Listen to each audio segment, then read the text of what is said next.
하나님의 말씀은 에베소서 3장 14절 말씀부터 봅니다. 이러함으로 내가 하늘과 땅에 있는 각 족속에게 이름을 주신 아버지 앞에 무릎을 꿇고 비노니 그 영광의 풍성을 따라 그의 성령으로 말미암아 너희 속사람을 능력으로 강건하게 하옵시며 믿음으로 말미암아 그리스도께서 너희 마음에 계시게 하옵시고 너희가 사람 가운데서 뿌리가 박히고 터가 굳어져서 능히 모든 성도와 함께 지식에 넘치는 그리스도의 사랑을 알아 그 넓이와 길이와 높이와 깊이가 어떠함을 깨달아 하나님의 모든 충만하신 것으로 너희에게 충만하게 하시기를 구하노라. 벌써 여러 시간째 이 본문 말씀을 놓고 우리가 생각하고 있습니다. 이제 그 내용들을 살펴본 이후에 우리가 이 내용들, 여기 약속된 것들을 어떻게 우리의 것으로 소유하는가 하는 방법론을 생각하는 중입니다. 쉽게 기도를 한다든가 갈급한 마음으로 주 앞에 나온다든가 하는 얘기들이 다 여기에 적용됩니다마는 그 얘기들을 조금 깊은 차원에서 확인해 볼 필요가 있습니다. 맞는 말이면서도 그것이 어려운 말이기 때문입니다. 우리의 신앙들은 대부분 조금 모호한 개념으로 휩싸여 있지 않는가 싶습니다. 말하자면 우리 신앙의 내용을 열이라고 하면 신앙의 내용이 열이기 위해서 1번, 2번, 3번, 4번 이렇게 10번까지 있다고 이제 우리가 상상을 해 보십시다. 그러면 1번도, 2번도, 3번도 전체를 공통적으로 묻는 단어가 믿음이라든가 사랑이라든가 충성 무슨 그런 단어들입니다. 그건 1번도, 2번도, 3번도 어느 것 하나에만 꼭 되는 얘기가 아니라 전체를 어느 걸 얘기해도 그걸로 얘기할 수 있는 공통 분모이기도 하고 최대 공약수이기도 하고 최소 공배수이기도 하고 그렇습니다. 그 안에 들어가 보면 특별히 1번, 이제 만일 예를 들자면 1번이 무슨 구원 그런 문제라면 2번이 무슨 성화, 뭐 시련, 무슨 뭐 인내 이런 칸으로 나뉘어져 있다면 우리는 지금 어떤 시점이 있냐면 1번 칸에 해당하는 구원이라는 걸 갖고 그것도 전체적으로 쓸 때는 단어를 사랑, 믿음, 무슨 이런 큰 단어들과 한껏 큰 단어로 역시 쓰일 수 있는 것들이기 때문에 1번에 해당하는 걸 갖고도 쓰기는 전체 개념에 있는 것으로 같이 이름을 부르는 바람에 그 사람이 1번이 아니라 2번 문제에 걸려 있을 때에도 2번 문제도 전체로 부를 때는 믿음에 관한 문제요, 사랑에 관한 문제요, 성경에 관한 문제니까 1번도 성경이고 믿음이고 신앙에 관한 문제니까 1번과 2번이 분석되고 분리되어지지 않은 채로 1번을 갖고 2번 문제에 걸린 사람한테 자꾸 약을 투여한단 말이죠. 그래서 받는 사람이 그걸로는 어찌 문제가 안 풀린다 그러면 1번 문제를 줘도 원래 문제가 풀리지 않는 원래 아닌 사람 취급하듯이 취급을 해버린단 말이에요. 이상해. 이 말을 안 믿으면 그럼 어떻게 한단 말이야? 해갖고 웬 못된 사람 취급을 하면 받는 사람 쪽에서는 또 그건 아닌데 이상하게 그러고 지금 와서 댕댕거리는 사람이 나보다 신앙이 낮아 보이는데 괜히 고함만 더 질러가지고 지가 앞선 것 같이 얘기하는 이상하지만 어쨌든 나는 지금 자신이 없고 저쪽은 큰 소리 치니까 저쪽이 맞은 것 같은 이상한 생각 속에서 어려워진단 말이죠. 말이 이상하게 길어졌습니다만은 우리한테 굉장히 많은 것들입니다. 그래서 이런 신앙 문제에 대해서 얘기할 때마다 답이 이래요. 기도하십시오. 하나님께 간구하십시오. 매달리십시오. 성경 말씀을 보십시오. 그건 맞는 말이면서 정답이 아니다 말입니다. 그래서 그걸 나눠볼 수 있어야 됩니다. 서론 되게 길고 힘들죠. 지금 우리가 여기 있는 바와 같이 지식에 넘치는 그리스도의 사랑을 아는 문제에 관해서 지금 걸려있는 겁니다. 그 넓이와 길이와 높이와 깊이 이걸 깨닫기 위해서 그럼 도대체 어떻게 해야 되는가? 어떻게 우리가 알 수 있는가 하는 문제입니다. 무슨 부정적인 문제부터 우리가 정리를 하고 접근을 해보기로 하면 기계적인 방법이 없다는 것을 인정하셔야 됩니다. 이건 성경의 내용을 이해하는 것과 신앙 수준을 높이는 데서 언제나 적용되는 첫 번째 원리이기도 합니다. 신앙이라는 건 결국 어떤 내용에 관한 것도 아니고 어떤 지식에 관한 것도 아니고 그리스도 그 분에 관한 문제입니다. 여러분, 외할머니 성함을 아시는 분 있습니까? 외할머니 성함. 보통 모르고 있는, 가까운데 모르고 있는, 여러분이 제일 많이 사랑을 받은 분이 누굽니까? 누구에게서? 외할머니거든요. 외할머니 성함을 알고 있는 사람들이 쉽지 않은 법입니다. 맞으면 예수 그리스도를 가깝게 하고 신앙을 갖는 문제에서 우리한테 가장 직접적인 이해가 있다면 아마 이걸 겁니다. 예수 그리스도에 대해서 이름도 알고 주민등록 번호도 알고 다 알아요. 그런데 그분하고 아무 교제가 없어요. 뭐 같으냐면, 제가 잘 아는 후배 중에 하나 축구에 미친 사람이 있어요. 차범근의 모든 것을 알아요. 차범근 왼쪽 등 뒤에 사막이 있는 것까지 알아요. 진짜인지 아닌지 모르지만 차범근을 만나본 적이 만나본 적이 없어요. 본 적은 많다 그래요. 어디서? 운동장 가서. 그게 사귄 거예요. 차범근이 한 번도 그 사람 보고 뭐라 하지 않는데 자기를 쳐다보고 손을 흔들었대. 그게 자기 쳐다본 거예요? 선수가 그라운드 쳐다보고 하는 거야? 인사지 그냥. 아니래요. 자기야. 그런 이상한 신앙 수준에 있는 것이 우리의 현실적인 위치입니다. 우리는 상당히 신앙을 그런 면에서 엉터리로 갖고 있는지도 모릅니다. 실제로 예수 그리스도와 만난 것, 그분과 어떤 손잡고 거닐던 덕수궁 뒷담길 이런 게 없단 말이에요. 우리한테. 이게 말하자면 신앙 문제에서 가장 많이 오해하고 있는 이런 부분입니다. 신학일변도의 병입니다. 그러니까 기계적으로 성경 공부를 많이 하고 성경에 대해서 빠삭해지면 혹시 그분을 더 깊이 사귀게 될 것 같아서.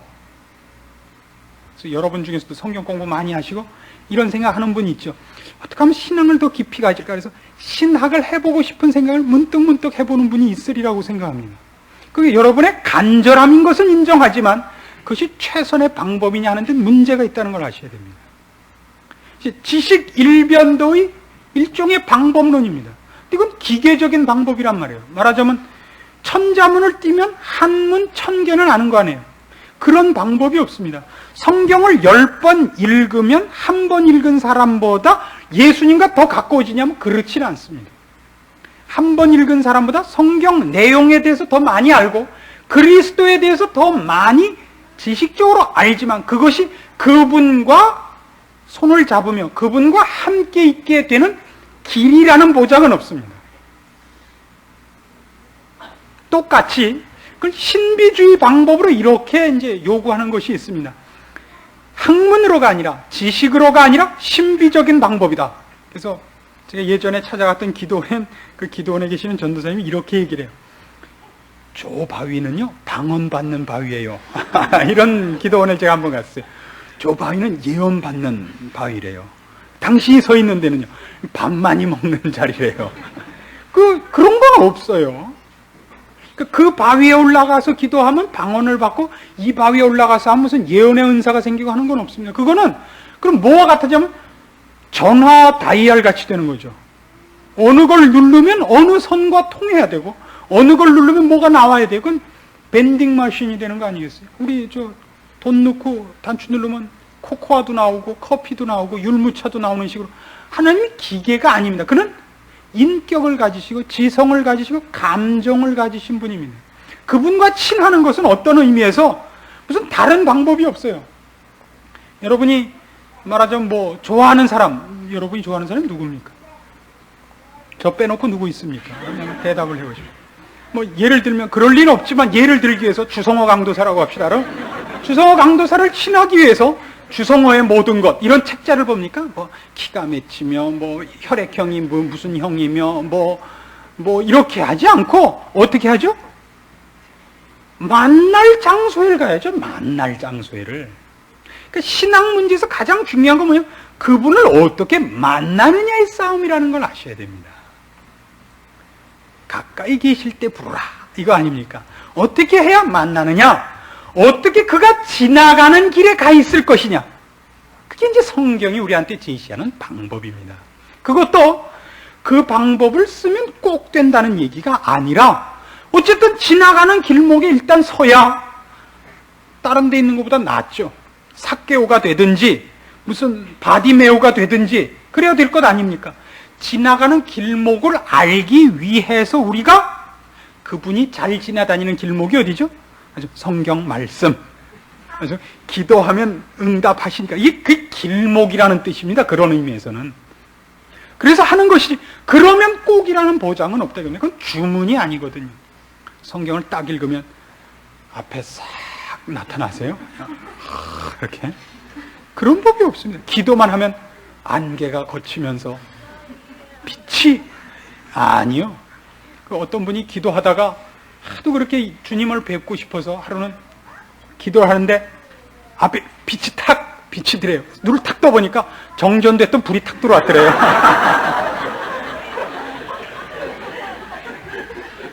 기계적인 방법이 아닙니다. 우리는 어떻게 주를 만날까 그렇게 간절히 구하면 간절히 구하는 심령을 주께서 외면치 않는다는 것을 알고 있는 것이지 그럼 꼭이라는 보장은 없습니다. 그러나 그렇게 하면 가능성이 높다는 얘기만 할 수 있는 것입니다. 그래서 주를 만난다는 문제에 있어서 우리는 말하자면 성경적인 방법들 말이죠. 성경적인 지식 혹 신비적인 어떤 방법일지라도 그것이 그를 명령할 수 있는 것이 아니라는 것을 일단 알아야 됩니다. 명령할 수 없다는 건 뭐냐 하면 그분이 우리를 만나주시는 것은 그분의 자유고 그분의 권리지 우리의 권리는 아닙니다. 우린 이것을 알 뿐입니다. 그분의 성품 중에 그를 찾는 통회하는 심령을 외면하시는 적이 없다는 걸 압니다. 그럼 이렇게 질문하는 사람이 있죠. 저는 정말 통회하는 심령으로 갔는데 왜 안 만나주셨을까요? 이렇게 질문하는 사람이 있습니다. 제가 답을 하나 알고 있습니다. 그때 만나주면 너무 까불까봐 뜸을 들이신 거죠.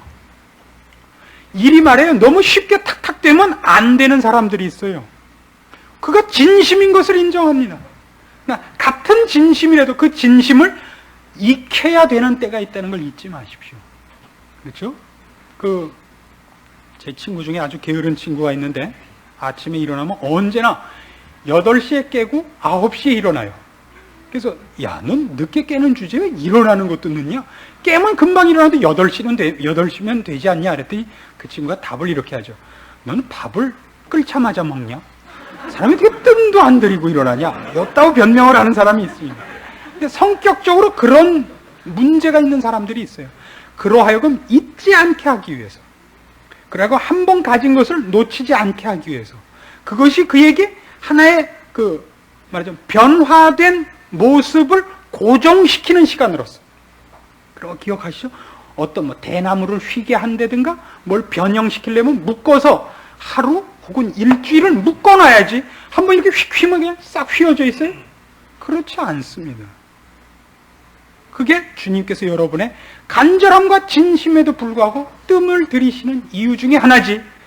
성경의 약속대로 그분은 진실된 영혼, 그를 찾는 분 앞에 외면하는 적이 없는 분이다. 그래서 우리가 알고 들어갑니다. 그래서 우리는 지금 중요한 하나의 원리를 세웠습니다. 이 모든 것을 알아내며 이 모든 약속들이 내 것이 되게 하는 방법으로서 우선 근본적으로 기억해야 할 목표와 방향은 그 분에 관한 싸움이지, 말하자면 방법에 관한 싸움은 2차적인 문제라는 것을 일단 정리를 해야 됩니다.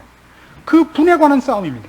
어떻게 그 분을 만나느냐이지 그 분에 관한 것을 아느냐는 소용이 없습니다. 사실은 관한 것은 그분이 어디를 잘 다니시며 그분이 어떻게 해야 만나주시는가를 위해서 아는 것이지 그분에 관한 신상명세서를 알 것이 아니라 그 분이 목표다 이겁니다. 됐죠? 그러면 이 문제에서 우리가 어떤 우리 실제적인 싸움이 있는가를 보면 교회라는 것, 그다음에 교리라는 것, 그다음에 경험이라는 것이 몽땅 이 문제에 걸리는 방해 요소가 될 수 있다는 걸 이제 기억해야 됩니다. 이런 경험이 없으십니까? 누가 어느 집회에 갔다가 뭐 감동을 받았다 그러면 여러분 맨 처음 어떤 생각부터 나세요? 고 기도원, 고 목사를 찾아가죠. 용한 목사, 용한 기도원을 찾아가면 혹시 나도, 이 생각이 누구한테나 드는 겁니다. 이것을 여러분의 진심을 제가 지금 과소평가하는 것이 아니라 그 기도원이었고 그 목사였기 때문이었다고는 생각하지 말아달라 이겁니다. 저는 이렇게 교회를 하면서 가장 많이 그 어려움을 겪는 것이, 많은 사람들의 소문을 듣고 사람들이 저를 만나면 혹시라는 기대를 갖고 오는 데 대해서 참으로 어려움을 겪습니다. 이게 겸손한 얘기인지 지금 자랑을 하고 있는 얘기인지 어렵게 됐습니다만은, 그러나 그렇지 않습니다. 늘 제가 고백하는 건 이겁니다. 혹시 여러분이 저를 통해서 도움을 받은 것이 있다면 하나님께서 여러분을 만나주신 것이지 제가 만나게 해준 것은 아닙니다. 이 문제를 전혀 혼동하시면 안 됩니다. 저 때문이 아닙니다. 결코 저 때문이 아닙니다. 여러분을 하나님이, 말하자면 여러분을 만나시는 순간에, 제가 문이나 열어드렸는지 모르겠습니다. 안에 서 있다가 예수님이 야 문 열어라 그래서 네 그리고 문 열었더니 여러분 밖에서 계신데 여러분 들어오다 저를 보고 이 사람이 열어줘서 내가 예수님을 만났고, 아니고 예수님께서 야 문 열어라 그래서 문 연 거예요. 그냥 문 열어라 그랬는데 늦었다고 어떡하려고요, 그죠? 그렇게 만났을 뿐입니다. 그 방법론으로서 누구도 쓰지 마십시오. 누구도, 장소도, 인물도, 사건도. 그런 면에서는 이런 것도 있습니다. 우리 기독교, 한국 기독교, 그러니까 지금 현대에 와서 지난 한 10여 년 동안에 가장 큰 공헌을 한 교재가 있습니다. CCC의 10단계 성경 공부라는 교재가 한국 교회에서 가장 큰 공헌을 한 교재입니다. 그러자 사람들은 누구든지 만나면 어느 교재로 하려고 그러냐면 10단계 성서 교재로 하려고 그럽니다. 이것만 하면 된다 이겁니다. 나같이. 아니고 여러분은 여러분의 열심과 하나님을 향한 그 간절함을 하나님께서 그 책으로 그 책으로 만나주신 것이지 그 책 때문에는 아니란 말이에요. 하나님께서 여러분을 만나실 때 그 책을 매개체로 해서 만나주셨을 뿐이라고요. 책 때문이 아니라. 각자에게 그건 다른 것입니다. 우리 구역도 공부시키면 구역장들이 제일 시비 거는 게 그겁니다. CCC 10단계 성경 공부로 하자고. 지금도 종종 전화가 오죠. 지금 하는 건 재미없다고. 왜 그렇죠? 자기는 그걸로 했으니까. 자신은 그 CCC 성경 공부 교재로 됐기 때문에 그걸로 하면 좀 더 잘 될 거라고 생각하기 때문에, 물론 그 교재가 좋다는 걸 제가 인정합니다. 우리한테는 제가 예를 이걸로 들었을 뿐이지 비슷한 생각이 어디나 있습니다. 그것이 어떤 때는 사업이 될 수 있습니다. 맞아, 어떤 봉사를 하면 11조를 내면 철야 기도를 하면 이런 어떤 행사가 될 수 있어요. 여러분 놀랍게도 제가 잘 알지 못했었는데 요 근래에 어떤 용한 사람한테 이런 얘기를 듣고 참 놀랐습니다. 기독교만 선행을 하는 것이 아니라 무당들도 그렇게 한다는 사실을 알았습니다. 불교는 그렇게 하는 줄 알고 있습니다. 불교는 이제 적선하는 일이 많죠. 뭐 이제 방생도 하고 무슨 좋은 일을 이렇게 시키는데, 무당들도요, 복 받고 싶으면 남의 애를 하나 고아원에서 데려다 길러라, 뭐 이웃에 가서 착한 일을 해라, 이런 일을 시킨다 그래서 깜짝 놀랐어요. 그 무당들도 윤리적으로 꽤 신통한 일을 시킨다는 사실을 알고 깜짝 놀랐습니다. 그래서 기독교를 윤리적이고 도덕적인 차원에서 다른 종교와 구별하려고 그래갖고는 차이점을 발견하지 못합니다. 진리라는 대목에서 차이가 있고 권위라는 대목에서 차이가 있을 뿐입니다.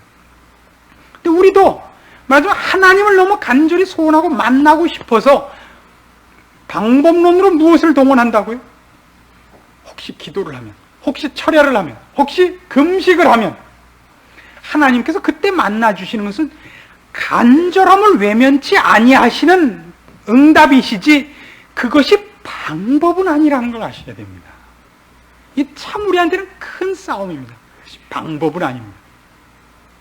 그럼 오늘날 우리 신앙 형태 속에서 이런 모든 것들이 우리한테 자리 잡고 있는 것 때문에 무슨 부작용이 생겼나 보십시오. 방법을 경쟁하는 것이 얼마나 많은가 보세요. 금식 기도를 했다든가 철야 기도를 했다든가 기도원에 올라갔다 왔다든가 전도를 했다든가 하는 자기가 한 일이 자꾸 생색이 나는 것은 나는 이걸 했기 때문에 하나님이 나를 찾아와 주셨다는 원인과 결과를 잇는 자랑이 되고 있다는 사실입니다. 이것만큼 신앙과 위배되는 것은 없습니다. 사도 바울식으로 얘기하자면 이것 아닙니까? 내 몸에 있는 가시를 뽑아달라고 주께 3번 기도를 했더니 주님께서 뭐라 그랬다고요? 내 은혜가 네게 족하도다. 이는 내 능력이 약한 데서 온전하여 짐이라. 그래서 내가 기뻐함으로 내 약한 것들에 대하여 자랑하리니 이는 내가 약할 그때 곧 강함이라 이겁니다. 또 있죠. 내가 약함으로써 그리스도의 능력을 내게 머물게 하려고. 잘 생각해 보세요. 약해야 그리스도께서 나한테 오신다면 나는 약하겠단 말이에요. 그럼 우리는 어떻게 하냐면 그리스도께서 나에게서 떠나는 한이 있어도 내가 강해지는 걸 선택한단 말이에요. 그러니까 누구 이름이 존귀 되는 싸움이냐에서 우린 근본적으로 틀려 있어서 그리스도의 사랑의 깊이를 아는 것, 예수 그리스도와 사귀어나가는 그분과 점점 결합되는 것이 아니라 그분으로 말미암아 내가 점점 독립된 힘과 지혜와 능력을 가지는 쪽으로 추구하고 있으니까 교제가 없죠. 예수를 믿어서 힘을 얻고 심리적인 무슨 안심을 얻고 그래갖고 독립되어 간단 말이에요. 예수 그리스도는 빵꾸 났을 때 찾아가는 빵꾸점밖에 안 돼요. 필요할 때 찾아가는 어떤 에너지 공급원일 뿐이지 그분이 우리 삶과 내 존재에서 만나고 즐기고 어울리고 할 대상이 아니단 말이에요. 그는 급할 때 무얼 내 필요한 걸 주는 분에 불과하단 말이죠. 이래갖고는 신앙은 도무지 형성되지 않는다는 것이 지금 내용입니다. 방법을 동원한 모든 이유가 뭐냐? 기도든 말씀을 읽는 거든 그것이 성경 공부든 신학이든 왜 그것이 동원됐느냐? 결국은 주님께로부터 뺏고 싶은 것이 있었을 뿐이지 주님을 만나고 싶은 건 아니지 않느냐? 이렇게 질문을 던지셔야 됩니다. 여러분이 만일 주님을 모시는 일에 여러분이 가난하고 실패하는 게 이익이라면 실패하시라 이겁니다. 어떻습니까? 이것을 우리는 구약에서 어떤 장면에서 보냐면 다윗에게서 보는 겁니다. 다윗의 생애는 그 밧세바 사건을 중심으로 해서 완전히 나뉩니다. 밧세바 사건 전까지 어떤 사건이 있느냐면 여러분 잘 아시는 골리앗을 처음 무찔리는 사건이 있고 또 사울이 그를 죽이려고 그렇게 쫓아다니는데 전혀 항거하지 않고 도망 다니는 사건이 있습니다. 사울을 2번이나 죽일 기회가 있었으나 죽이지 않습니다. 그 나중에 자기가 왕이 돼서도 사울의 집안에 남아있는 자들을 선대합니다. 그리고 모든 것을 쳐서 승승장구를 해놓고 그리고 밧세바 사건이 터집니다. 성경이 다윗 사건을 꺼내놓고 바로 이 얘기를 하고 싶은 겁니다. 그동안 다윗은 우리가 보기에 훨씬 멋있어 보이는 신앙인이었지만 그는 뭘 모르고 있냐면 하나님을 의지한 강한 자신이었지 자신 속에 강할 수 있는 것과 힘이 쓸 수 있는 것이 없고 신약식으로 설명하죠. 그리스도가 나를 채우고 와 있지 않는 한 우리는 헛개비에 불과하다는 사상까지는 안 가 있다는 지적입니다. 그래서 깜짝 놀라는 겁니다. 그가 하나님의 이름과 그의 영광을 위하여 골리앗을 물리치고 하나님이 기름 부음 받은 자에 대하여 감히 칼을 들지 않고 국률을 베풀며 이랬던 모든 것이 한 여인 앞에서 무너질 때 드디어 자기를 보는 겁니다. 인간이 뭐냐? 결국은 다윗은 밧세바 사건 이전에는 우리나라식으로 얘기하면 군자에 불과했다 이겁니다. 성경의 지적은. 신앙이기보다. 물론 이제 다른 상징으로 볼 때는 또 다릅니다만 그 상징으로 볼 때는 그 메시지가 다윗 사건에서 가장 큰 겁니다. 오늘날도 우리는 마찬가지입니다. 우리는 믿음의 영웅이 되고 싶지 그리스도와 24시간을 붙어있는 자가 되고 싶은 건 아닙니다. 어떻습니까? 여기가 병이라고. 어떻게 하면 그리스도의 능력을 많이 뺏어갔냐? 마치 이제 돌아가시기 한 사흘 남은 아버지한테 어떻게 유산을 많이 물려받을까 아첨 떠는 사람들 같아요. 원래는 좋아하지 않지만 아첨 떠는 형제끼리 경쟁하고 그러는 식밖에 안 돼 있는 것이 아닌가 하는 아픔이 우리에게 있는 것입니다. 우리가 기도를 한다 그러면 기도의 대부분의 양태를 보십시오. 하나님께 모든 찬양을 돌리고 경배를 하고 믿는다고 고백해서 결국 무엇을 얻어내려고 그러죠? 제가 이렇게 하나님을 찬양하며 경배하며 이렇게 믿으며 하라는 대로 다 할 것입니다. 그러니 이걸 주십시오. 결국은 요 얘기 하나 하려고 창세기부터 요한계시록까지 읽고 전세기 흩어진 선교사를 위해서 기도해서 이만하면 줄만하지 않습니까? 하나님 결국 끝에 손 내놓기 위한 것 외에 아무것도 아니다 말이에요. 기도 자체가 기도가 지금 대화요 만난 것이요 그래서 그 시간이 즐거운 것이요 뭐 꼭 얘기가 연결되지 않아도 주를 상상하며 만나며 거기에 말하자면 음악이 있고 거기 영적 교제가 있는 그 즐거움이 있는 기도하는 사람은 제가 몇 못 봤어요. 보세요. 기도할 때 다 인상 쓰고 있잖아요. 웃으면서 기도하는 사람 몇이나 보셨습니까? 왜 다 인상 쓰죠? 빨리 탄해갖고 나와야 되니까 급하니까 지금 우리 신앙입니다. 그러니까 주일날 우리 예배 보는 양태도 지금 굉장히 많이 그런 의미에서 변질되어 있는 겁니다. 예배를 본다는 건 그것 자체가 하나님의 영광을 뵈러 나오는 것이기 때문에 예배는 사실 처음부터 끝까지 어느 순서든지 다 영광스럽고 즐거운 일이어야 마땅합니다. 그러나 우리는 이제 너무나 많이 교육적으로만 가가지고 설교 일변도가 된 것이 사실입니다. 거기서 어떤 것도 말하자면 안내를 서는 것도 우리가 중간에 찬송을 하는 것도 성시를 낭독하고 교독하고 사도신경을 다 같이 고백하고 하는 모든 것이 사실은 교회는 그런 의미에서 상징적으로 하나님이 정말 여기 임재하시고 그 앞에 둘러선 사람들이 만족과 기쁨과 자랑과 감사 속에서 만난 그지없는 얼굴들인 것입니다. 그러나 우린 그게 아니고 하나님 오늘도 제가 왔습니다. 출근배 도장 찍었습니다. 이번 달은 빠짐없이 월급 다 주셔야 됩니다. 이런 것 외에는 아무것도 없으니까 설교나마 좀 재밌게 해줘야지. 뭐 할 수 없이 오긴 왔는데 이렇게 지금 어려워지고 있는 겁니다. 우리 주님을 만나며 그를 사귈 마음이 없는 것이 아닌가 이렇게 자기를 자꾸만 살펴봐야 마땅합니다. 우리는 많은 설교들을 듣고 한국교회같이 설교에 대해서 집중되어 있는 그 교회 형태도 없을 텐데도 불구하고 바로 이 시점 주와 사귄 것이 아니라 주에 대한 소문과 주에 대한 상식과 주에 대한 개념만을 갖고 있는 신자들로 교회들이 넘치고 있는 겁니다. 우리는 여기서 돌아서야 됩니다. 이 일을 성경이 기록하고 있다는 건 우리한테 큰 위로입니다. 우리만의 실수라는 것이 아니라 모든 신자에게 일어날 수 있는 실수라는 것입니다. 왜요? 사탄이 우리에게 노리는 것은 처음엔 예수 못 믿게 하는 것입니다. 예수를 믿은다면 예수 그리스도에 관한 정보만 갖고 혼자 놀게 하는 것입니다. 그리스도를 못 만나게 하는 것입니다. 우리한테 가장 큰 병이죠. 기도도 예배도 전도도 봉사도 그리스도를 본받고 그리스도를 위하여 하지만 그분과 교제가 되는 시간은 아닌 것으로 만들어버린 것입니다. 우리는 비극 속에 살고 있는지도 모릅니다. 더 큰 것, 더 많은 것, 더 깊은 것이 약속되어 있음에도 불구하고 우리 스스로 누리지 못하고 있는 것과 같죠. 라면 쳐다만 보고 굶고 있는 사람들 같습니다. 끓여 먹어야죠. 불었느냐 쫄았느냐 하는 건 2차적인 문제입니다. 우린 봉지도 안 따고 있는지도 모릅니다. 매일 읽습니다. 칼로리 1200kcal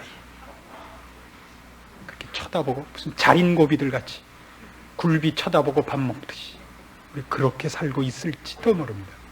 그래서 그 실제적인 이유가 말하자면 증거가 어디 있느냐 그러면 여기 있는 것 같이 그리스도의 사랑, 그 넓이와 길이와 높이와 깊이에 대하여 우리의 경험들은 한국 교회가 갖고 있는 경험들이 간증들이 너무 적습니다. 한국교회가 갖고 있는 하나님의 사랑은 이 정도밖에 없습니다. 주께서 내 죄를 위해 돌아가셨다. 이거 하고 하나님께서 구하면 어떤 은사도 주신다. 이거밖에 없습니다. 성경이 약속한 것 중에 몇 분의 1이냐 그러면 글쎄 한 1억 분의 1쯤 되지 않는가 그렇게 느껴집니다. 그 이후에 말로 다 할 수 없이 많습니다. 사도 바울식으로 얘기하자면 나는 내가 잡은 줄로 여기지 아니하노라거든요. 뒤에 있는 것은 잊어버리고 주께서 나를 부르신 상급을 위하여 표대를 향하여 뛰어가노라요. 얼마나 많으면. 그러니까 신자는 어떤 의미에서 추억할 것이 있어서는 사실 안 됩니다. 왜요? 더 이상 할 것이 없을 때 추억이죠. 과거의 것이 얼마나 놀라운 경험이었던지 간에 우리는 아직도 다함이 없는 약속과 다함이 없는 소망 속에 살고 있는 자들입니다. 한국교회는 벌써 신앙적으로 늙어가지고 구원에 관한 감격, 은사 받은 것 몇 개 갖고 약팔로 다니기 시작을 해버렸습니다. 여기서 우리는 더 깊은 은혜의 경지로 성경의 약속을 따라서 발을 내디뎌야 됩니다. 여기는 어떤 의미에서 앞선 자도 뒷선 자도 없을지 모릅니다. 모든 성도들을 향하여 약속한 하나님의 공개된 약속입니다.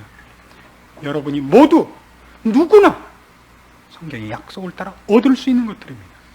여기 오늘 약속된 것 같이 그 분을 요구하십시오. 그것이 기도의 형태로 나타나든 말씀의 형태로 나타나든 예배의 형태로 나타나든 방법에 얽매이지 마십시오. 그러나 모든 방법을 다 동원해야 됩니다. 왜요? 그래야 하여튼 한 번 만날 거 아니에요. 예수님 다니시는 모든 길에 덫을 놔야죠. 그래야 하나 걸릴까 말까 한 거 아니겠습니까?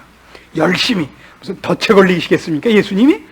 그러나 우리가 갖고 있는 주를 향한 열심에 하나님이 때가 차면 가장 좋을 때에 드디어 만나시며 다니엘식으로 얘기해서 네가 주의 뜻을 알려고 마음을 정하고 결심한 때부터 아버지께서 들으셨다는 것 같이, 그러나 응답은 한참 걸린 것 같이 우리가 하는 모든 일에 대해서 지금 보고 계시고 지켜보고 계시고 보호하시는 이가 응답할 날이 있고 우리를 만족해 할 날이 있고 감사의 찬송을 터뜨리게 할 날이 있다는 것을 성경의 약속을 통하여 믿고 신앙대로 한번 열심히 여러분의 신앙을 경주해 보기로 결심하시기 바랍니다.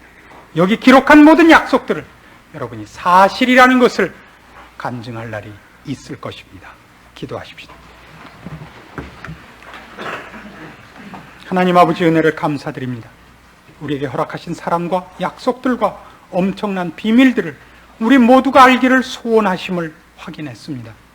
우리 미련하고 모자란 것을 고백했습니다. 우리가 욕심 많은 사람이요 아직도 주를 찾기보다는 열매만을 얻는 우리의 욕심에 가득 찬 사람들이란 것을 인정했습니다. 우리의 마음을 다시 한번 깨끗이 정결케 하사 주께서 우리 안에 계시며 교제하시며 말씀하시며 주와 더불어 이 인생을 걷는 아름답고 자랑스러운 인생이 되기를 이 시간 고백합니다. 우리의 기도에 응답하시고 찾아주시고 우리를 사랑하시는 주님의 그 엄청난 축복들과 동행하심과 우리를 통하여 원하시는 모든 일들을 우리 생애에서 보는 아름다운 신앙의 열매들이, 기적들이 한국교회와 주를 사랑하는 심령들을 통하여 나타나게 하시옵소서. 남김없이 이루는 일이 꼭 우리 시대에 있게 하시옵소서. 예수님의 이름으로 기도합니다. 아멘.